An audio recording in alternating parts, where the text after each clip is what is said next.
Zdaj sem še rekla, da dobro Lep dobro večer oziroma lep pozdrav vsem v našem malem auditoriju, ki je velikokrat prizorišče različnih dogodkov. Zelo se pa trudimo, nekako zadnji 2 leti tudi, da dajemo priložnost mladim ali pa splošno raziskovalcem, ki na različne načine raziskujejo oziroma so povezani s Posavjem, se pravi s tem območjem, ki ga pokriva tudi naš Posavski muzej že od leta 1949. In skušamo različne poglede, seveda potem tudi nekako omogočiti na ta način uživo.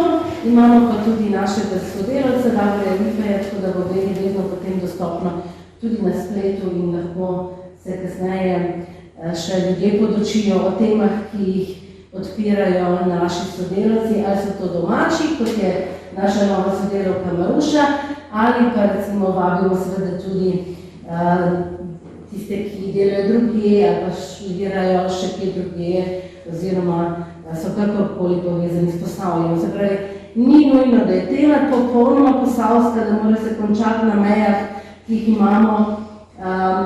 Ni nujno tudi, da je v bistvu ta človek popolnoma iz Posavja, ampak nekako ves čas iščemo povezane teme in pa seveda ljudi, ki so pripravljeni svojo raziskavo, svoje znanje, vse to, ko so mogoče napisali ali pa preverjali ali pa pregledovali, deliti z nami.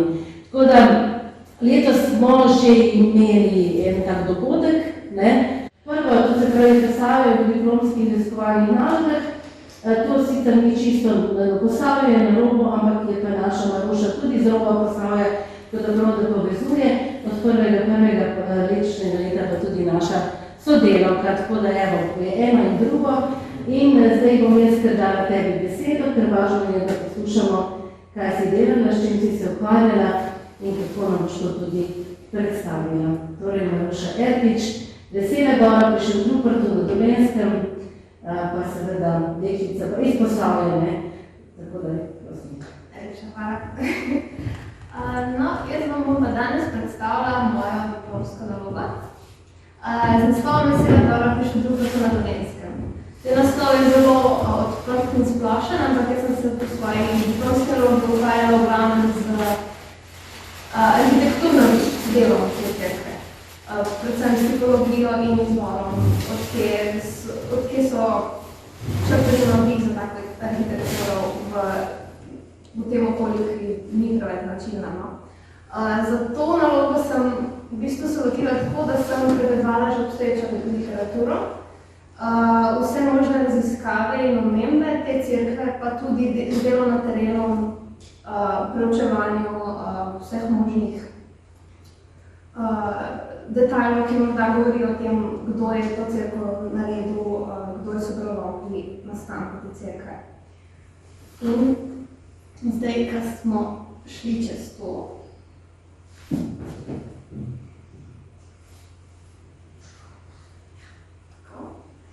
tako, bi pa še rada, kar sicer nisem izpostavila v svoji lastni nalogi, bi pa tukaj rada izpostavila, ker smo ja v Posavju in Posavskem muzeju, še nekaj povezav te cerkve s samim Posavjem. Vesela gora kot cerkev je bila vedno od svojega začetka, v bistvu še prej je bila posvečena zelo pomembno romarsko središče za celo Kranjsko, ne samo za Dolenjsko oziroma ta ožji krog geografski. Ampak in to je pomenilo tudi, da so na romanje odhajali tudi iz Posavja. Seveda, naš del, iz katerega jaz izhajam, je seveda tudi zelo blizu te cerkve, nekje 4 km stran. In v bistvu so ljudje iz tistih krajev hodili bolj redno, ker so tudi bližje in pač je bilo bolj dostopno. Seveda pa so tudi širšega Posavja hodili, ker so res cerkev obiskovali iz cele Slovenije in je bila zelo slovita in priljubljena. Zanimivo pa tudi, da je povezano s Posavjem tudi prek donatorstva. Za cerkev med gradnjo oziroma po nastanku je seveda grofica Dinersberg, ki je bila žena ravno za grofa Dinersberga. Ko se je rodila, je imela naziv Elizabeta Plemenita Langermante, ki izhajajo poroki v dvorcu Ruda pri Sevnici, to je na Razborju, verjetno marsikdo pozna. Ta kraj, zdaj ta dvorec je žal porušen, je bil pa zelo lep in na lepem področju, tako da bi se bilo zanimivo tudi to kdaj malo bolj poglobiti. Je pa ta gospa Elizabeta cerkvi na Veseli gori podarila sliko svetega Frančiška Ksaverija, ki je pa kasneje z čudeži oziroma s pomočjo, ki jo je nudila romarjem, dobila status milostne podobe. Je pa še dodatno, da povezava seveda tudi s mano, v bistvu z našimi konci. Naš konc, Tržišče z okolico, ki je tudi nekoč bila imenovana kot župnija Sveta Trojica, po cerkvi, ki je v Tržišču, je v bistvu zgodovinsko zelo menjavala središča, pod katera je spadala. In najdlje časa je spadala pod Šentrupertsko župnijo. In zdaj kasneje pa smo prišli v sevniško občino in smo del Posavja, uradno. Zdaj pa bi najprej govorila še o sami lokaciji. Zdaj verjetno ta pogled poznate, če se kaj vozite iz Umiranske doline gor do Trebnjega. To je iz predela ceste med Slovensko vasjo in Mirno. Se odpira pogled na cerkev, ki je z dvema zvonikoma tu gori. To je grič z naseljem, prav tako imenovano Vesela gora, kjer v bistvu ta cerkev naredi glavni poudarek celotni dolini. Seveda se to vidi tudi z drugih strani, ni samo z te ceste, z te strani, ampak tudi iz druge strani, to je pa na drugi strani, to spodaj, to so starejši, je strani Šentruperta. Tu spodaj vidimo tudi na tem griču še Kalvarijo s kapelo. Spodnja slika spodaj desno je spet spredaj lahko vidite celo Šentrupert, Šentrupertska cerkev. Se malce slabše vidi, tukaj gori na hribu je pa Vesela gora.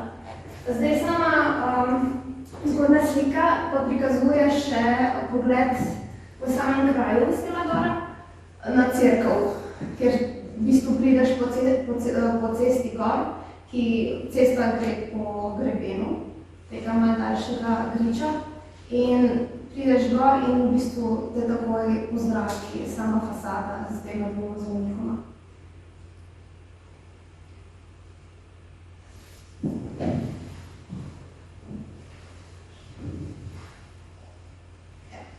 Ja, to je še Kalvarija danes, malo tudi barvni fotografiji. Je zelo lep grič, vreden ogleda, tudi obnovljen, tako da je zelo lepa lokacija tudi z lepim razgledom. Tudi na Šentrupert in ostalo okolico v Umiranski dolini. Zdaj pa bi še nekaj povedala še o zgodovini same cerkve. Tukaj na tej lokaciji, ker stoji danes cerkev svetega Frančiška Ksaverija, je prej stala cerkev Svete Marjete. To je bilo že zelo zgodaj, že med prvimi vali pokriževanja v Sloveniji, ker je nekako lokacija blizu Rimske ceste, ki je tu čez potekala. In predvidevajo, da je nastala pred 1989 letom. Obstajali so tudi zapisi, ki so jih pisali v tej cerkvi, po katerih sklepajo, kdaj oziroma kdaj je že obstajala ta cerkev na tem mestu. Zdaj pa glavna figura, ki jo treba poudariti pri izgradnji oziroma snovanju te nove cerkve svetega Frančiška Ksaverija je seveda novomeški prošč Jurij Frančišek Ksaverij de Maroti, ki je originalno iz Hrvaške, iz Reke, tam se tudi rodil. Potem je pa prišel v Novo mesto, kjer je na kapitlju. Čez nekaj let, kasneje pa je vtično šel v Mago Šeškov, kjer je pa prevzel še njegovo mesto in je hkrati upravljal obe funkcije. On je tudi prišel do te ideje, da je kraj preimenoval v Mons Gaudiosus, kar pomeni Vesela gora. Po tem imenom še vedno poznamo ta kraj. Zdaj, točno leto, kdaj je bila cerkev dozidana oziroma izgrajena do konca, ni povsem natančno določljivo, je pa na portalu zapisana letnica 1729. Zanesljivo pa je bila cerkev dokončana povsem, arhitekturno seveda, v letu 1735, ko je bila posvečena. Posvečena je bila 4. septembra. Posvetil jo je sam mošt Maroti. Poslikave, ki so zelo značilne za to cerkev, so nastale kasneje, v letu 1760. Poslikal pa je Anton Tušek v celoti, vse je njegovo delo. Zdaj, sama romarska pot ni obstajala tako zelo dolgo. V bistvu, zelo hitro se je že končala kot uradna romarska pot, zaradi tega, ker so prišle jožefinske reforme in so samo Božjo pot ukinili. Seveda je cerkev ostala znana, ljudje so jo poznali, ljudje so še vedno tja hodili, ampak ni več delovala na isti princip, tudi ni imela svojih duhovnikov, ker do okrog leta 1760 je imela že 4 duhovnike svoje. Imeli so tudi ogromno daritev, ogromno romarjev vsaka leta. Tako da ni več delovala enako, dobila status podružnične cerkve same Šentrupertske župnije. Zdaj, pomembno je, da tudi omenimo, kdo je omogočil, da se je cerkev izgradila. Zdaj, zelo značilno za to cerkev je, da ni imela nekega zunanjega, ravno razen Prošta Marotija, da bi bil pobudnik te izgradnje, ampak so večino denarja in zemlje, gradbenega materiala in tudi tako delovale lokalne plemiške družine, pa z njimi rodovniško ali po porokah povezane druge plemiške družine. Zdaj največ pripisujemo, oziroma kar je znano, da je deloval Daniel grof Barbo. On je tudi lokalni plemič, ki je imel dvorec zraven Šentruperta. Danes ga žal ni več. Je pa on, za njega je znano, je tudi zapisano, da je daroval parcelo pred cerkvijo. To je ta dvorišče, ki v bistvu dopušča ta lep pogled na samo cerkev, kjer so se tudi pogledniki zbirali. In v času v višku same Božje poti je ta prostor zelo prošel. To parcelo je v bistvu nekako pridobil tako, da je zamenjal z drugim lokalnim grofom. To je bil grof Mandeltamler, ki pa je le nekaj let pred tem v bistvu prišel v te kraje, odkupil dvorec Kraljevo in ta posest v bistvu pripadala pod njegovo gospoščino. In potem je poleg te same parcele daroval še zemljišče za hišo duhovnikov, potem še razne predmete, naprimer sponzori za relikvije svetega Frančiška Ksaverija, pa oltar svete Valburge je financiral, pa so financiral glavni oltar. Potem naslednji je bil baron Frančišek Lagermante, ki je poleg te menjave z Danielom grofom Barbo seveda še prispeval zemljišče za Kalvarijo, potem gradbeni material za cerkev in dal sredstva za oltar svetega Janeza Nepomuka. Grof Freising je daroval uro za zvonik, pa oltar svetega Jožefa. Zdaj nekateri oltarji žal ne obstajajo več. Niso ohranili, ker so jih zamenjali kasneje z novejšimi, pa verjetno je tudi prišlo do kakšnih propadanj in poškodb, tako da se niso ohranili. Potem naprej baron Ferdinand Gall je sofinanciral glavni oltar, poleg grofa Barba. In sam poskrbel za pozlato tega oltarja. Njegova žena pa je darovala še mašni plašč, pa oblačilo za kipec brezmadežne Marije Božje. Sam Brož Maroti je poleg idejnega vodstva in verjetno kot finančne podpore daroval še mašni plašč in križ iz kostanjega lesa, ki so krasili cerkev. Baronica Dinajsve, ki sem že omenila iz Ljude pri Sevnici, pa je seveda darovala to sliko. Filip Grbin je pa prišel kasneje, je pa posestnik Menika in je prispeval denar in naredil naročilo gospodu Antonu Tošku za stenske poslikave. To je bilo seveda okrog leta 1760. To je še zanimivost Gračka Levo, ki se nahaja tik pod, oziroma zraven, pod nadaljevanje samega griča Mesine gore. Zdaj je v zadnjih letih bil tudi očiščen, tako da se najlepše vidi, je pa žal v slabem stanju, tako da upam, da se bo tudi tukaj kaj naredilo.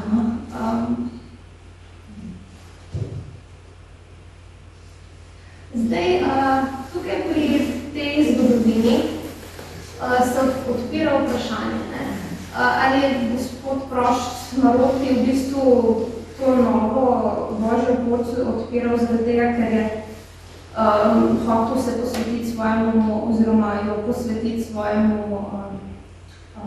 zavetniku osebnemu, ker je bil krščen v njegovem imenu, ali pač je hotel vse zgledovati in nekako pridobivati čim več denarja za svoje delovanje in tudi za sebe osebno. Zdaj,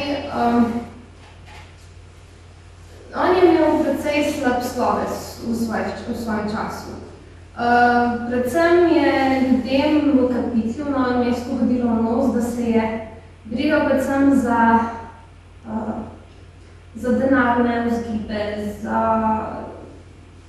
v bistvu ga ni zanimalo nič resnega. Izogibal se svojemu delu, zanemarjal je tudi plačila in nasploh bil zelo slab plačnik. Je pa slovel tudi po tem, da je imel tudi veliko kritikov v svoji sredi. Predvsem tudi zaradi tega, ker se po prihodu v Novo mesto ni hotel povezati z lokalnim prebivalstvom, ni hotel sprejemati novega jezika in potem so bili tudi sami malo drine.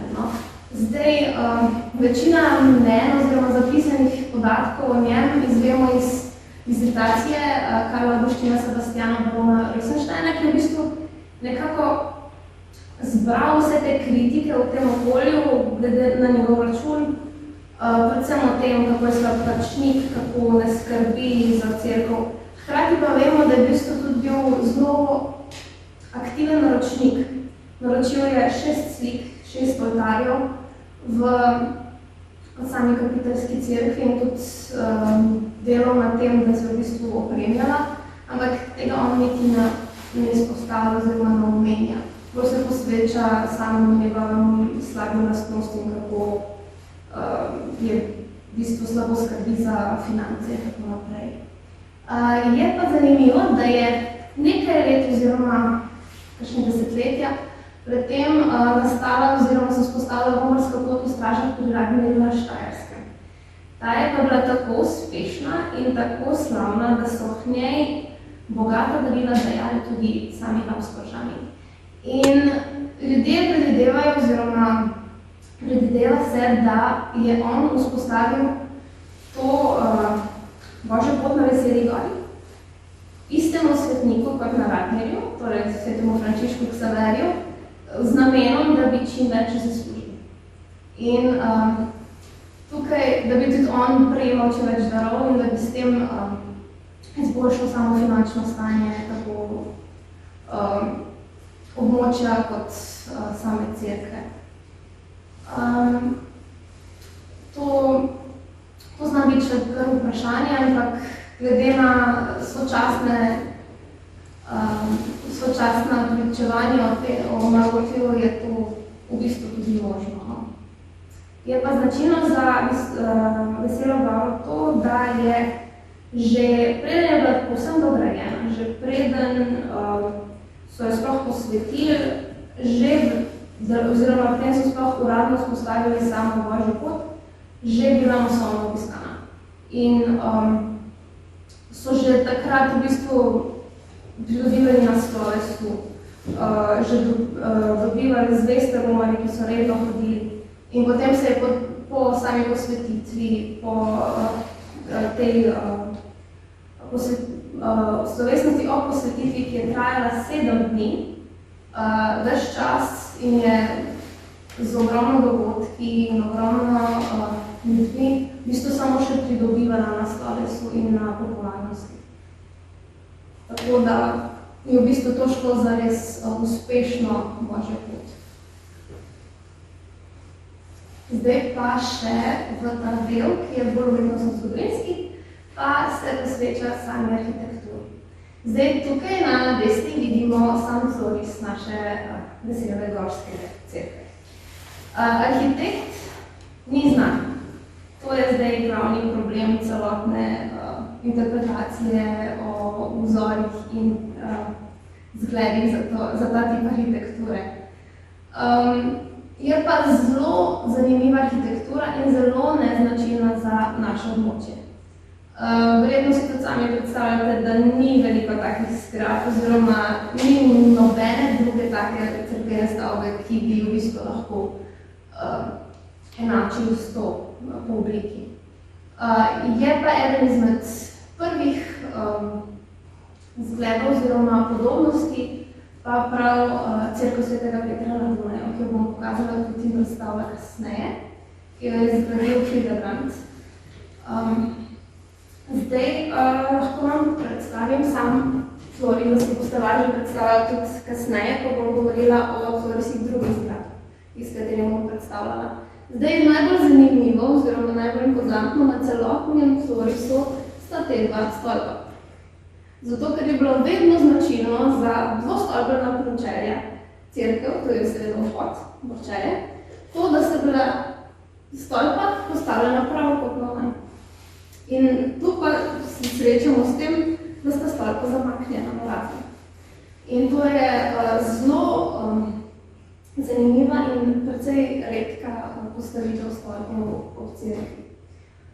Zdaj seveda imamo 4 glavna polja.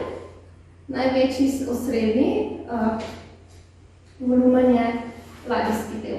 Tu seveda je malo podaljšan, nekoliko, ni povsem pravilen pravokotnik, ker ima od spredaj še ozko vežo in nadstropje pevski pol na teh stebrih dveh. Potem ob strani imamo 2 kapeli, ki sta simetrično postavljena na drugo in so povsem enakih dimenzij. Še malo večja je pa oblika prezbiterja, kjer se nahaja tudi oltar, ki je pa bolj poudarjena na kapel, tudi zaradi pomembnosti in hierarhije kot sami cerkvi. Zdaj, edino, kar izstopa iz te simetrije po tej glavni osi, od vhoda do prezbiterja, je tisti mali prostor, pravokoten, enostaven, gre pa za zakristijo. Zdaj, vse te 4 glavni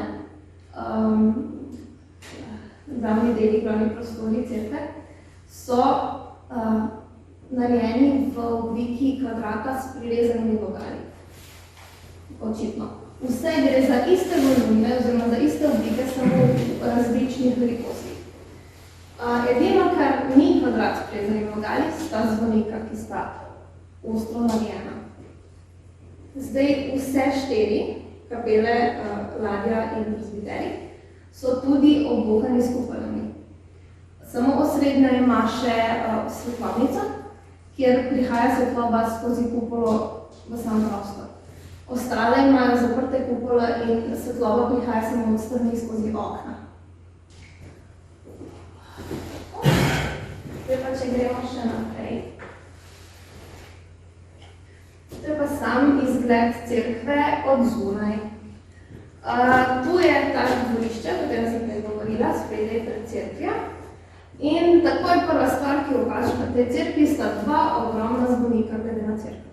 Zelo sta dominantna na celoto in med njima je ozek pas fasade, ki pa je najbolj okrašen. Zvonika sta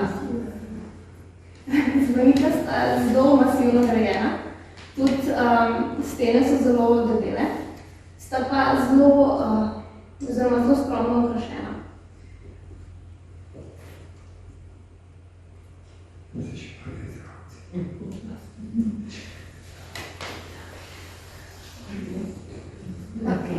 Evo, če pod bližje pogledamo bolj od spredaj, pa lahko vidimo, da je spodaj, v spodnjem pasu, najbolj prevršen. To pomeni, da ima največ vhodov, lukenj in odprtin. Zdaj, sama cerkev ima 3 vhode. Verjetno vam prvi pade v oči na srednji vhod, druge pa se skrivata v samih nišah pod zvonikoma. Sicer je zelo težko opazna, če ne veš, da so noter vrata. Če odmislimo same arkade, ker so stene v arkadah tako debele, da v bistvu zakrivata večino pogleda na sama vrata. Je ta osrednji portal še vedno bolj poudarjen, zato ker je višji od samih arkad na zvonikih. Zdaj, zvonika sta zelo enostavno okrašena, spodaj ima ta enajčni zid, ki v bistvu nadomešča kapitelni pas na samih pilastrih.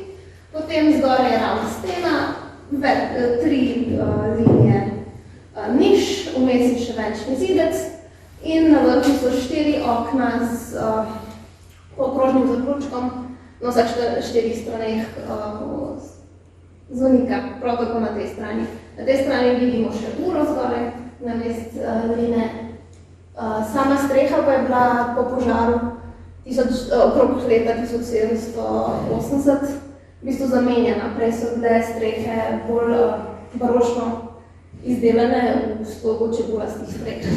Zdaj, sam osrednji del, ki je pa bolj razdelan, pa se začne s tem portalom, na katerem je tudi napis.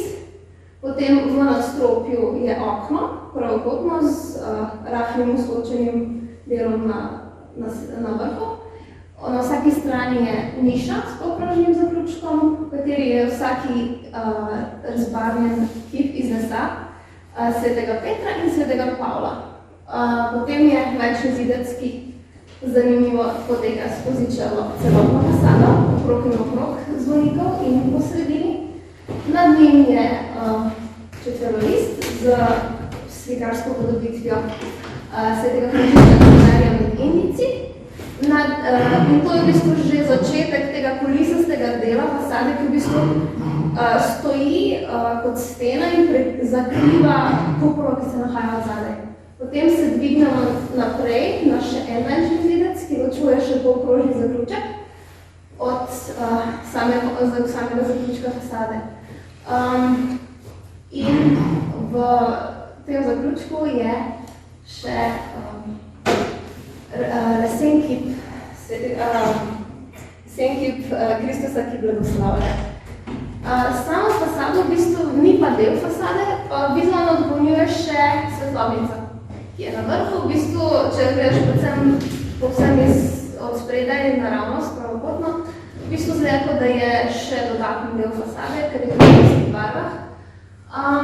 Gre pa za svetlobnico, ki je načeloma osmerokotna, ima pa menjavanje pokrožno zaključenih oken in slepih niš okrog in okrog.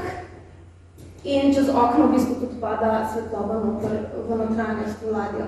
Zaključi se pa na koncu še s križem na špici.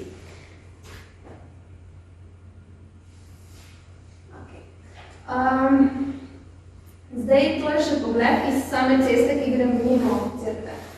Tukaj lahko vidimo ves ta razdelan tlorišč, o katerem sem prej govorila. To sta po strani obrnjena zvonika, potem tukaj je kapela od zunanje strani, tu vidimo tudi okno, ki ga vnaprej ne bomo videli. Sama kupola je tukaj skrita pod ravno streho. Malček je vzskočena, ampak če bi jo na hitro pogledal od zunaj, v bistvu ne bi vedel, da je noter kupola. Tukaj je presbiterij, ima kupola in ima tudi stolpič. Na prvi pogled se rekel, da je tudi tu svetlobnica, dosti prevotlena in ne spušča nobene svetlobe noti, v bistvu bolj kot okrasni element. Tu zadaj pa vidimo še zakristijo iz zunanje strani, tu se vidi tudi, da ima še en vhod. Sicer je zakristija bila dodana kasneje, tako da je pa tudi zelo enostavna arhitektura, tako da nima nekega dodatnega estetskega pomena. Zdaj pa še... Bomo še bližje, malo detajle pogledati. Zdaj najprej te res te debele stene pod zvonikom. To je verjetno več kot 1 meter široko, zdaj v živo. Je pa zanimivo, da so noter, to je noter pod temi arkadami in to je ta portal stranskega vhoda. Križno grebenast obok. To je ta križ, ki se stega skupaj in rahlo izstopa. So pa zanimive te luknje, verjetno marsikdo ve, kaj pomenijo oziroma zakaj so uporabljene, so pa luknje za vrvi od zvonov, za pretrkavanje. Evo, zdaj naprej, še na portalu, ta napis, ki sem ga upoglala. To je pa napis, ki govori oziroma pripoveduje z samim po baročni tradiciji kronogramom. To so te povečane črke v napisu, ki, če jih seštejemo po sistemu rimskih številk, dobimo letnico, ki govori oziroma ki da dodatek leto 1725. To je ta prva letnica, ki mislimo, da je pomenila konec gradnje. Zdaj, to sta še kipa v nadstropju, poleg okna, Sveti Peter in Sveti Pavel. Zdaj sta že precej poškodovana, tudi zaradi vremena, sploh Sveti Peter, ker malo bolj izbočeno ven iz niše gleda.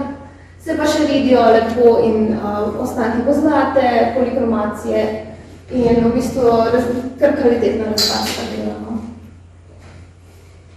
Zdaj, povsem na vrhu še ta detajl samega četverolista, ki je usločen noter in ima tudi poudarjen rob in tudi slika svetega Frančiška Ksaverija med Finici in zgoraj še figura Kristusa, ki blagoslavlja.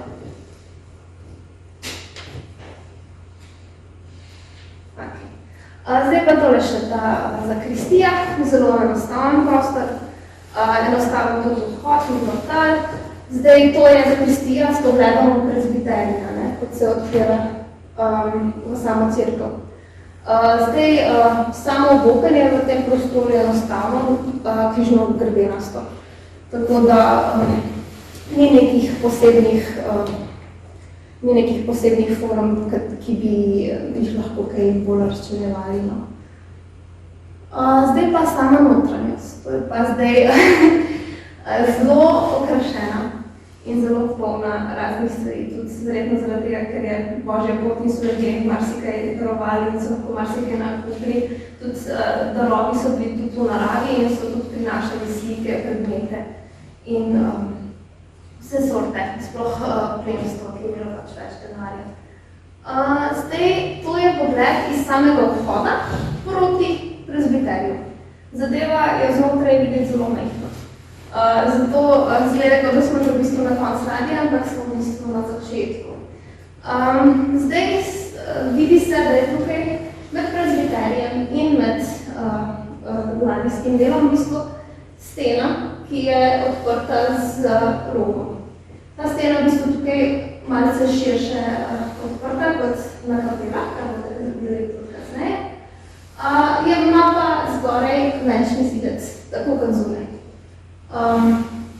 Na vsaki strani je stranski oltar, na sredi prezbiterija je glavni oltar, vidite pa tudi križnico, ki se s stopnicami obrača na sam prezbiterij.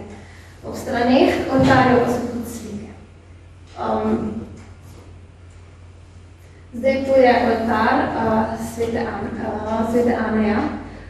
Ta je bil izdelan kasneje. To je bilo vse zamenjano in izdelano kasneje prenešeno. Je izdelal prejemni spodnik iz Radovnice. Tu vidite tudi še na drugi strani. še slike in tudi križeve plote. Zgoraj pa zanimivo še poslikava svetega Frančiška Ksaverija in ženska skača. To so v bistvu veliko teh poslikav, ki so narejene po lokalnih legendah, ki so nastajale v tem, kaj je sama Božja pot trajala oziroma delovala. In so tudi z nami zelo zanimive, ampak se zdaj tukaj ne bom spuščala v to. In to je ta slika, to zraven Natalija, verajoči sveti Frančišek Ksaverij, je pa na sliko en izmed naših dveh najpomembnejših veroučih slikarjev in to je Valentin Metzinger, kar pomeni, da v bistvu ta cerkev imela zelo pomembna slikarska dela v svojem inventarju, tudi verjetno precej draga. Zdaj, na drugi strani še stranski oltar Luške Matere Božje, tudi kasnejši, tudi iz istega časa, kot so na drugi strani, prav tako delo Janeza Brunika iz Bratovlice.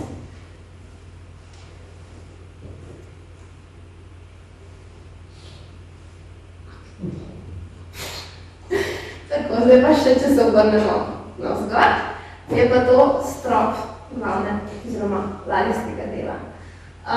Zdaj, o sami poslikavi ne bom govorila veliko, seveda je poslikal Anton Tušek leta 1960, je pa na sami poslikavi v okrogu upodobljenih velik personifikacij krvosti in čednosti, ki so bile spoštovane in tudi spodbujene.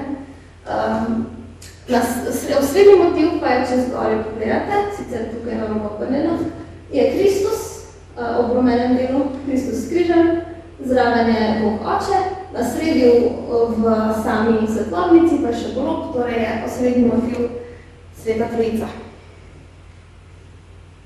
Zdaj pa to še pogled na našo, če stojimo na sredi, gledam pri presbiterju na našo desno, v samo kapelo Svete Marjete.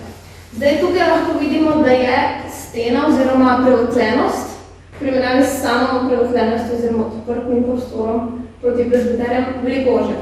Veliko več je bele stene, tudi slik je lahko več, to je tudi pomemben del križev pot, samega inventarja te cerkve. Tukaj pa lahko v bistvu tudi vidite že stopnice za na hor pevski. Ja. Zdaj, to je oltar v sami kapeli Svete Marjete. To je tudi novejši dodatek cerkvi. To je bilo v drugi polovici 19. stoletja dodano. Je tudi slog je drugačen. Je pa kot glavna slika spet delo Valentina Metzingerja, Smrt svetega Jožefa. V Atiki pa je podoba Svete Marjete. Zdaj pa, če se tukaj ozremo še, kako je osvetljena sama zadeva, je zadeva osvetljena iz vsake strani. Na vsake strani okno, zadaj za tem oltarjem je tudi polkrožno okno, je pa to tisto, kar ne vidimo. Zdaj, če pogledamo še gor, pa se nam pokaže še poslikava puška Sveta Marjeta v nebeški slavi.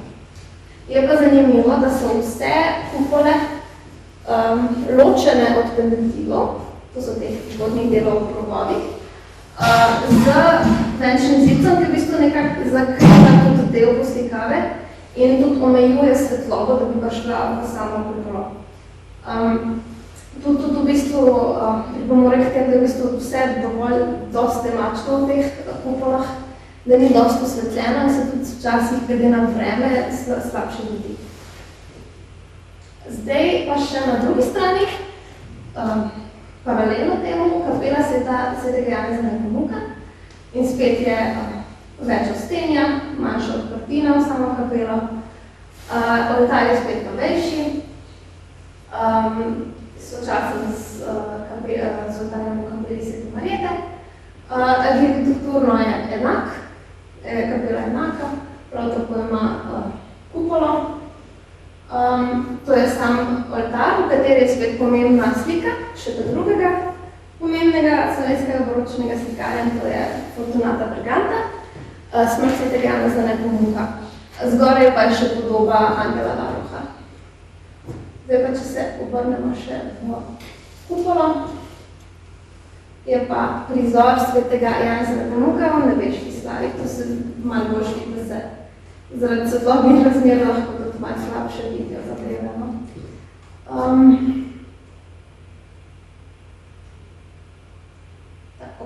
Zdaj pa, če se gremo nazaj v prezbiterij in v glavnem oltarju, pa lahko vidimo tukaj ta ogromen zlati ročni oltar, ki se v bistvu raztira čez celotno steno. Zdaj, srednja figura v samem oltarju je Sveti Frančišek Ksaverij. Obstaja neka primerjava z samim oltarjem v Stopičah, kjer se pa sklepa v bistvu, da so sami rezbarji, ki so ta oltar naredili, iz Novega mesta. Tako da se sklepa to tudi tukaj, da so rezbarji izhajali iz novomeškega okoliša. Je pa pozlačen in zelo bogato okrašen. Na njem tudi vidimo tale detalj. Na vsaki strani je napis pod angelom, pod njegovimi nogami, spet s kronogramom, ki pa na vsaki strani, zdaj sicer tu samo z ene strani, dobiš rezultat kronograma ven leto tudi posvetitve in nastanka tega oltarja leta 1735. Zdaj tukaj je zanimivo še stena prezbiterja, to je ta, ki je obrnjena proti sami zakristiji. V bistvu stene so relativno malo okrašene v samem prezbiterju, glavni poudarek je na samem oltarju. Pa tudi vidijo se ne iz same ladje, tako da načeloma jih niso okraševali. Je pa zanimivo, tole tabla je v bistvu tu. To je na drugi strani stena v prezbiterju. Tu se tudi dobro vidi, kako je sam prezbiterij osvetljen. Enako kot kapela, s pravokotnimi okni, enako velikimi kot v kapeli in z okrožnim oknom. Tu se sicer vidijo, ker oltar je kot spredaj, ampak je na drugi steni. Ampak na drugi steni, ki smo jo prej videli, je enako razporedjeno osvetlitev. Zdaj, ta tabla, ki je tukaj povečana, pa je v bistvu bila vzidena v sami posvetitvi. Na njej lahko tudi vidimo napisice v latinščini, prav tako ima kronogram, z isto letnico kot oltar, 1735, ki govori, da je Jurij Ksaverij Maruti posvetil to cerkev dnevi 4. septembra in letnica kronogram.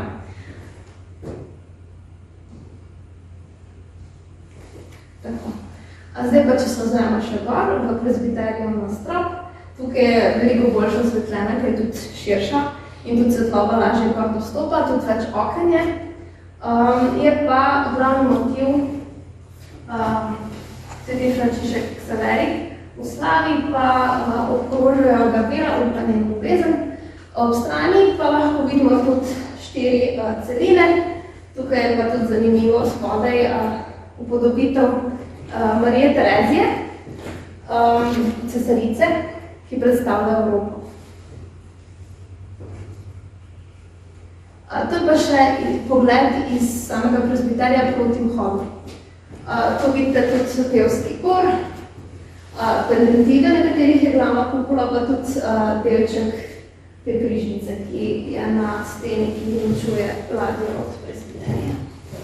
Pa tudi okno, ki osvetljuje poleg svetlobnice glavno ladjo, to sta edina vera svetlobe za glavno ladjo. Potem to je pa ta križnica, ki je tukaj na prehodu. Je pa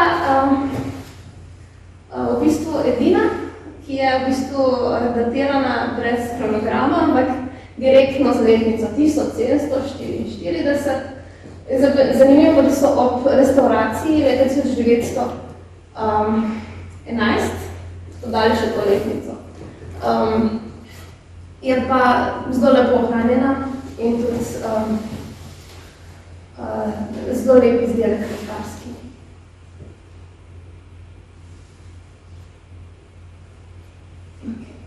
Zdaj pa, če gremo še na ta glavni del, ki je v bistvu primerjava, od kje naj bi izvirali sami vzori za to cerkev na Veseli gori. In zdaj moramo začeti na začetku. tam, kjer je izviral sam idejni vodja celotne gradnje, to je Frančišek Ksaverij Maroty. To je v Reki. In v Reki imamo cerkev. V tej sami cerkvi je bil Maroty tudi krščen, kasneje tudi pokopan. Tako da je z njo zelo globoko povezan. Sama cerkev je nastajala od leta 1638 do leta 1744. Sam arhitekt pa je Giacomo Briano iz Modene.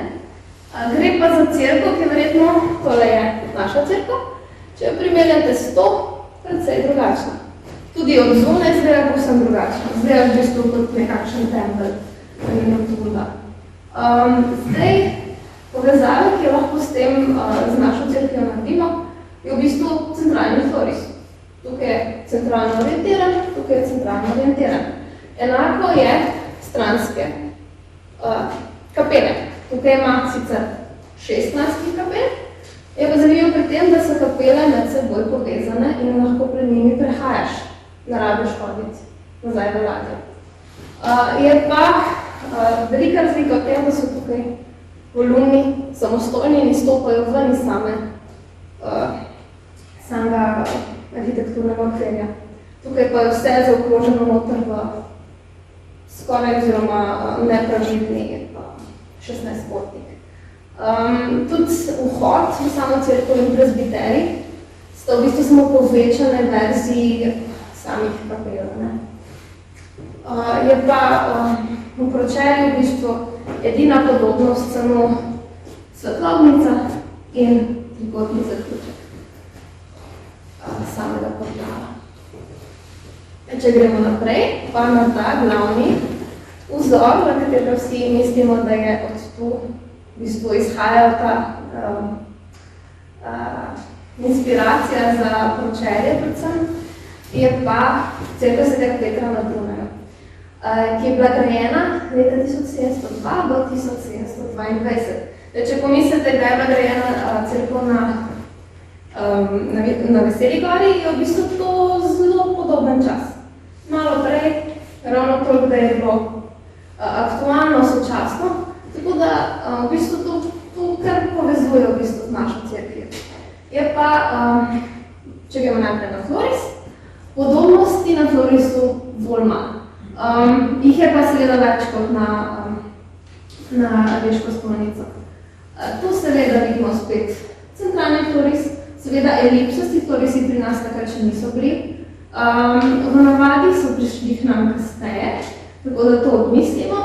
Je pa to tudi seveda pomembno, da so stranske kapele, ki so pravokotne na osnovno os, večje in bolj poudarjene, tudi nekoliko izstopajo ven iz samega volumna. Je pa prezbiterij precej majhen, v primerjavi z Veselo gorskim, glede na ladjo, pa tudi celotne malo bolj razpotegnjena. Je pa to značilno, da sta oba zvonika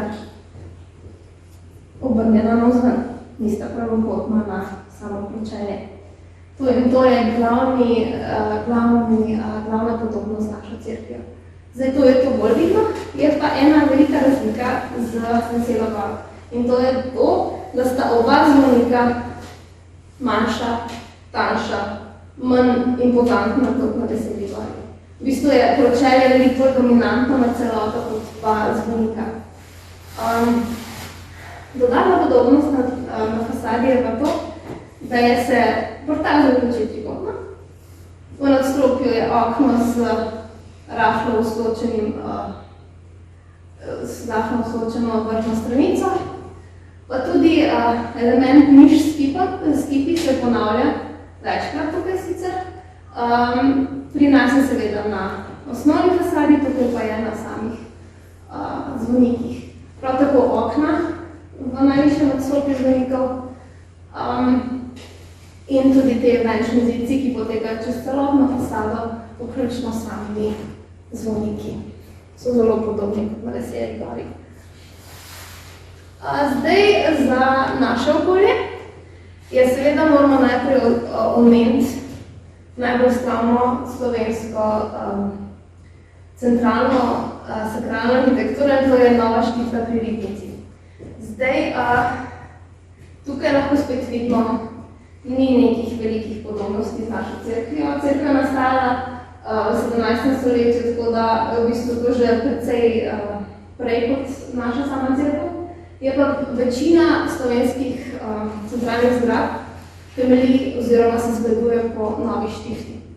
Zdaj, podobnosti z našo cerkvijo so v bistvu v centralnem tlorisu.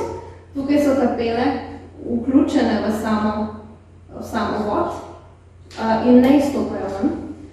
Prezbiterij je približno enakih velikosti kot pri nas, glede na ladjo, pa tudi ne gre za pravilen osmerokotnik, ampak za štirikotnik z prirezanimi vogali, tako kot pri nas.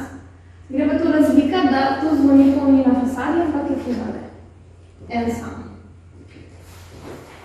Gre pa za lombardsko tradicijo te gradnje, ki je v bistvu zelo značilna za slovensko centralno arhitekturo tudi v prihodnjih zgradbah. Zdaj naprej je Vini vrh v Beli krajini iz leta 1647. To je pa poenostavljena različica Nove Štifte od prej, ker pa je poenostavljena v bistvu veliko bolj podobna naši Veseli gori.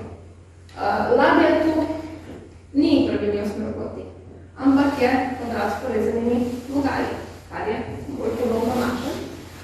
Tu se spet zvonik pojavi zraven prezbiterja, tako kot v Novi Štifti. Imamo pa na ladijskem delu svetlobnico. In prav tako portal z oknom v nadstropju.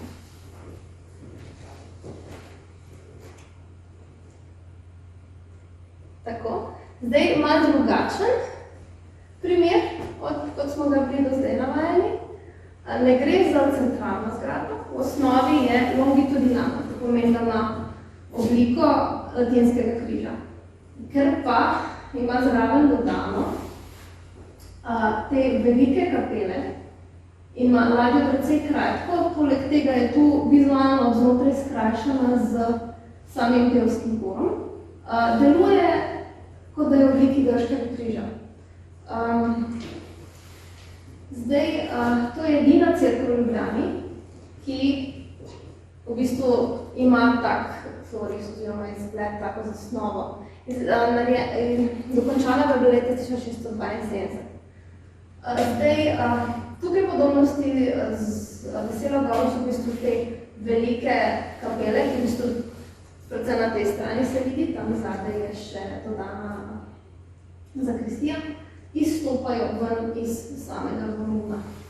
Poleg tega pa tudi prezbiterij približno nekako enako velik glede na ladjo, kot v našem primeru.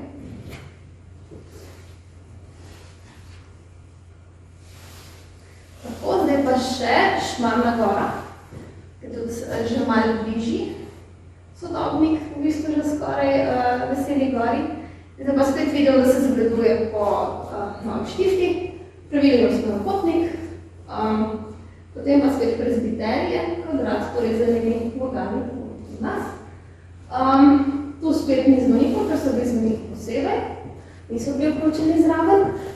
Je pa to stavbo, za to stavbo vemo, kdo je zasnoval, kdo je izdelal, to je bil Gregor Maček starejši, ki je izdelal kar precej, oziroma zasnoval precej stavb cerkvenih okolic Ljubljane. In prav ta je nastala okrog leta 1710. Zdaj pa še zadnja križevniška cerkev v Ljubljani. Ta je pa predvsem posebno zato, ker je del samostanskega kompleksa. Gre pa spet, če pogledamo te glavne kolumne, če odštejemo te v vogalih, gre za tloris grškega križa, glavna ladja, kvadrat s prirezanimi vogali, potem stranske kapele, ki so v bistvu veliko plitvejše kot pri našem primeru, prezbiterij spet plitvejši zaradi prostorskih omejitev in vhod, ki je v bistvu veliko oblik. Gre pa spet za ta lombardski tloris, ki je v bistvu na načelu grškega križa s prezbiterijem in pravokotnimi kapelami. Zdaj pa še zaključke, ki iz tega lahko potegnemo. je to, da v bistvu nikoli ne bomo, ker arhitekt ni znan, v bistvu ne moramo natančno opredeliti oziroma bolj z gotovostjo tudi, katera cerkev, kateri primer je točno nek zagotovo nek vzor, ker nimamo nekoga, na katero bi se obrnili oziroma gre njegova življenjska zgodba, če bi bila znana, kje je hodil, kje je morda črpal vplive, v katerem koncu sveta, ker je to veliko lažje. No? Lahko edino predvidevamo in zadovoljimo po stavkah, ki v bistvu poznamo, ki jih vidimo, ampak marsikaj se da spregledati, ker te vplivi znajo biti zelo problematični, ker lahko stavke izgledajo podobno, pa med seboj niso povezane, ampak obe črpajo z istega vira, pa v bistvu ne moreš reči, da so v bistvu med seboj povezane, ker se morda sploh niso vedeti za drugo. Je pa ta lastnost, da se teh zvonikov, ki sta zasukana, najverjetneje res navezuje na cerkev svetega Petra, ker je to tako redko, da sploh pa v našem prostoru, da drugih vzorov za to verjetno ni. Je pa možno, da je samo zasnovo oblikoval arhitekt, ki je dobro poznal dunajsko prakso sodobno in potem ne speljal za svoje naročnike, ali on, ali pa kasneje izvajalec, nek mojster lokalni, za arhitekturo poenostavil za potrebe oziroma finančne zmožnosti lokalnega okolja. Tako da stvari še niso čisto jasne, upam, da se kaj še razkrije v prihodnosti, da kdo še kaj opazi, kdo kaj najde v kakšnih verih, kakšnih dokumentih morda, ampak zaenkrat smo tu. Zdaj pa upam, da ste kaj novega izvedeli, kaj novega videli. Zdaj hvala vsem, da ste prišli, da ste si vzeli malo časa za kulturo, pa da ste malo spoznali še naše konce Posavja, oziroma razširjene okolice naših koncih. Hvala.